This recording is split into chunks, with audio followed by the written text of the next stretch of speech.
Assalamualaikum warahmatullahi wabarakatuh. Perkenalkan, nama saya Zubairi Sajaka Amta. Saya jauh-jauh datang dari Sumeneb, Cak Non, karena beberapa hari yang lalu saya ditelepon teman bahwa malam hari ini Cak Non akan hadir di kegiatan pada kesempatan malam hari ini.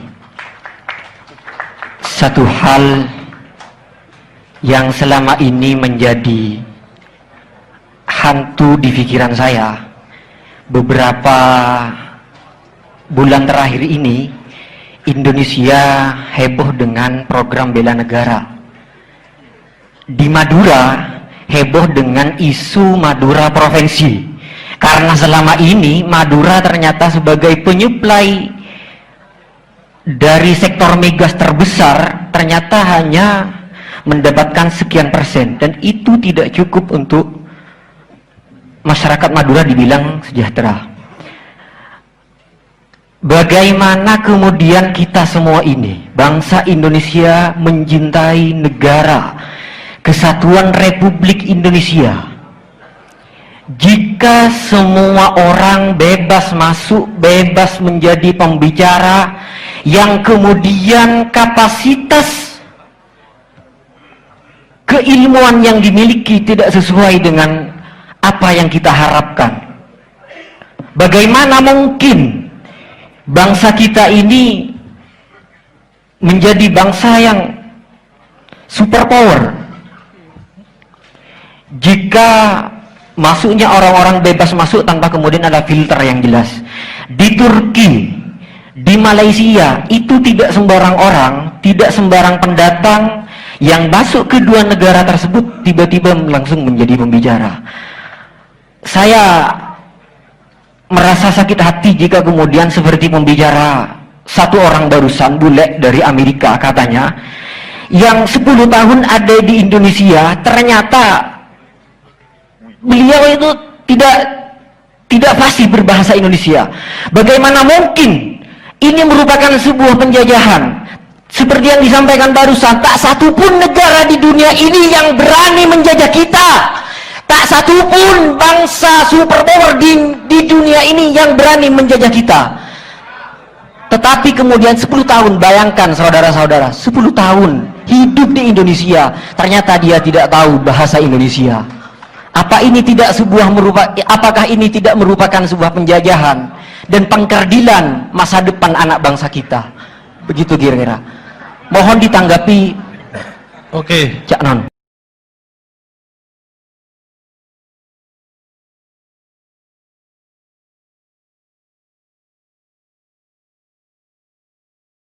Yang ketiga, di antara semua pertanyaan teman-teman tadi, anak-anak saya semua tadi, itu ada dua yang harus saya jawab lebih dulu secara khusus.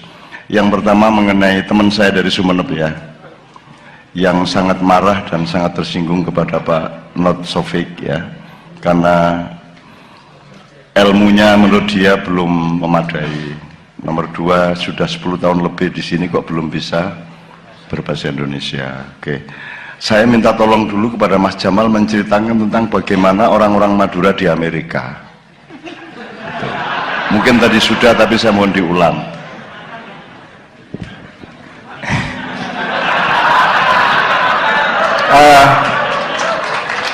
Bagi saya, yang saya alami, teman-teman Madura di Amerika itu adalah orang yang sangat berdaulat dengan dirinya sendiri.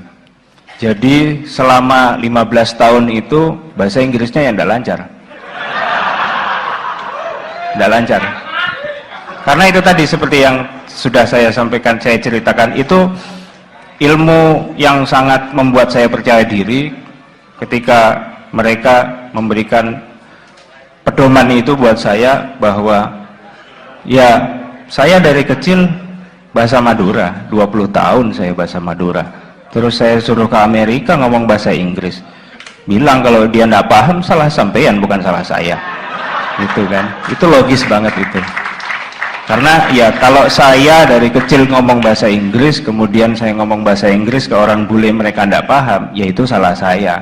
Loh, saya 20 tahun nggak pernah bahasa Inggris, mereka harus paham. gitu ya, mereka yang harus paham bahasa Inggris saya. Nah itu yang dipegang teman-teman Madura. Jadi 15 tahun itu bahasa Inggrisnya ya enggak luwes dan enggak semaunya gitu.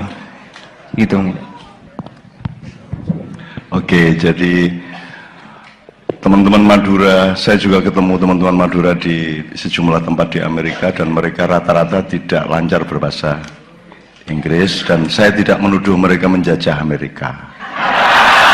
Oke.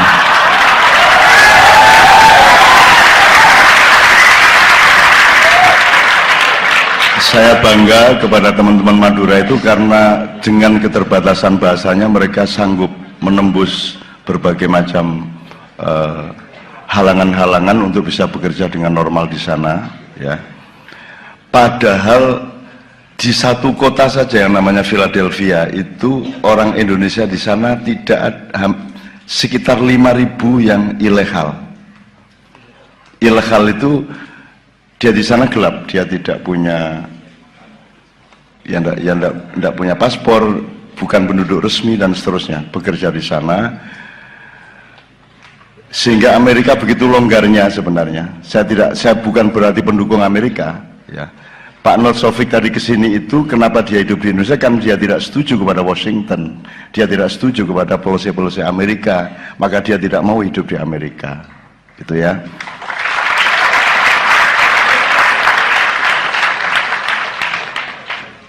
Berikutnya, di Indonesia tidak mungkin ada orang dari luar ilegal sampai sebegitu banyak, apalagi satu kota sampai sekitar 5.000.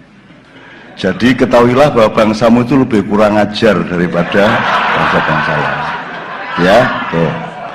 Jadi teman saya dari Sumeneb, saya mohon dengan sangat dua hal. Yang pertama, mbok jangan mudah menuduh, mbok jangan dikit-dikit marah, dikit-dikit penjajah segala macam. Seta. Kepada yang benar-benar penjajah kamu tidak marah, kepada orang yang menemani rakyat Indonesia kamu menuduh penjajah. Jadi didelok-delok sik, dipelajari sik. Itu saran saya. Wis ta, ojo adek nganggo iki Syiah, iki penjajah, ojo ngono sik ta. Wong kon yo gak kendel ae lho. Pas wong ndek kene kon meneng lho. Ngono ta. Apa orang gak ngatik terus Melayu ini kok terjang dasi? Kenapa enggak tadi? Kenapa ketika ada orangnya kamu diam aja? Why? Kenapa enggak maju ke sini terus kamu tendang, kamu usir? Setelah orangnya pergi baru kamu ngomong, pemuda taek ini.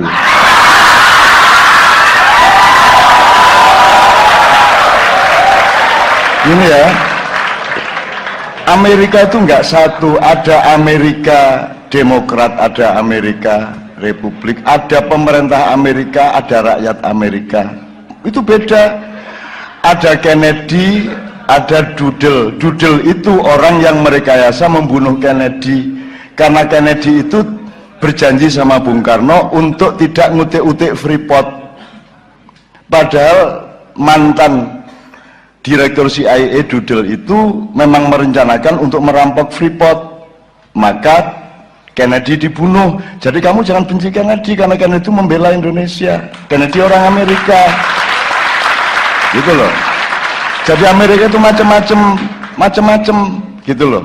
Rakyatnya itu kasihan. Anda kalau ketemu rakyat Amerika itu kasihan, utang terus, bayar tagihan terus, arang sing duwe omah kaya awakmu. Gitu loh, kamu itu belum kerja sudah ngerokok, sudah luar biasa. Jadi jangan kalau pemuda-pemuda masa kini yang saya andalkan untuk membangun Indonesia masa depan, cara berpikirnya pendek dan gampang menuduh-nuduh seperti itu, saya menjadi tidak optimis pada malam hari ini. Padahal saya datang tadi dengan penuh kegembiraan, kebahagiaan dan optimisme. Tapi begitu Anda ngomong saya jadi kata-kata anak gue gak melok ngurusi kata lapo. Kamu pikir saya punya kewajiban apa di Indonesia? Masih Persebaya bongko kata apa? Aku kewajibanku apa nang Persebaya? Apa? Indonesia bubar, aku tanggung jawab apa? Terus malaikat, ngapa kok bubar? Enggak. Nah ini yang akan saya omongkan, yang tadi malam sudah kita omongkan di Indonesia. Kamu tahu posisimu dong, tahu posisimu. Dan kamu jangan salah cita-cita, jangan salah goal. Kamu harus menentukan gawang secara tepat sesuai dengan kapasitasmu. Itu loh.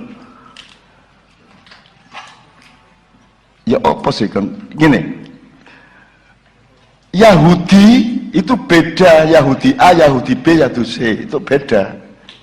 Di Amerika kalau ada demo membela Islam, itu orang Yahudi ikut semua. Jadi nek kon nanti Yahudi ku goblok. Karena mereka yang belain orang Islam di Amerika. Yang dilawan adalah Yahudi Zionis. Zionisme lain masalah. PKI juga begitu, PKI beda sama komunisme internasional, beda sama ateis, beda sama sosialis. Itu ada labirin-labirin yang bermacam-macam. Ojo didadekno situk koyo-koyo, oh iya nek akeh jelas itu. Wong akeh ana pecah 1000 barang kok kono iku.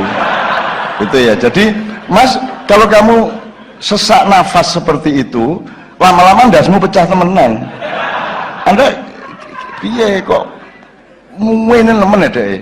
Loh, sik. Kamu yang luas hatimu, pikiranmu juga alon-alon menilai sesuatu. Dengan indikasi tidak bisa bahasa Indonesia, kamu sudah tuduh penjajah. Itu maksudmu bagaimana? Gimana maksudmu? Hanya karena tidak bisa bahasa Indonesia.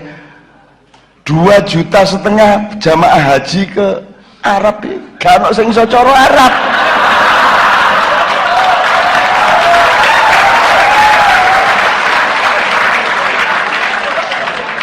Saya bukan gimana sih ya, kalau Anda berpikirnya sempit seperti itu kan susah dong. Tuh.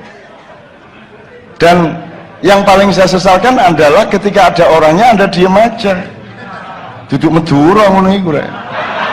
Nek Madura langsung jupuk celurit. Penjajah keluar dari sini, ngono kudune. Penjajah wis mulai kayak kon, penjajah lah wis mulai.